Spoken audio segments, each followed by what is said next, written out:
L'Égypte évolue-t-elle lentement vers la démocratie?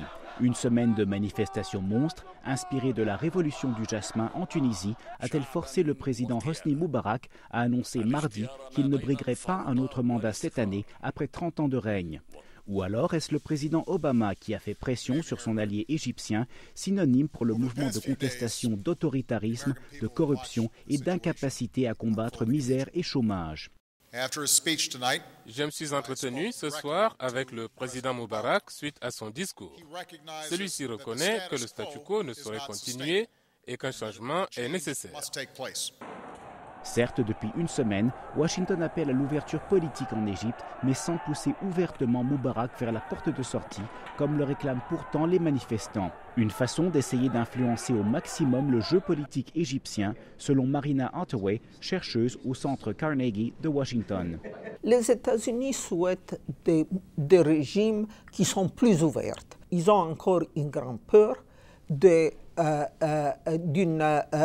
vraie démocratie, parce que si la population, si les électeurs dans les pays arabes peuvent faire vraiment des choix tout à fait libres, il y aurait sûrement une forte représentation des mouvements islamistes.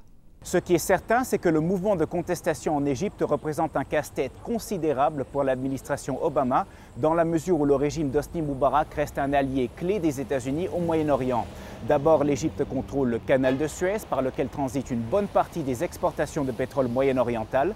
Ensuite, le Caire reste une des seules capitales arabes à avoir fait la paix et à entretenir des relations diplomatiques avec Israël, le principal allié des États-Unis au Moyen-Orient. L'État hébreu ne se gêne d'ailleurs pas pour faire savoir que tout gouvernement issu des manifestations serait à ses yeux anti-israélien, surtout s'il passait sous la domination de l'opposition islamiste des frères musulmans. Le défi pour Washington est donc de paraître attentif aux attentes populaires en Égypte tout en préservant ses intérêts stratégiques. Robert Daguillard, La Voix de l'Amérique à Washington.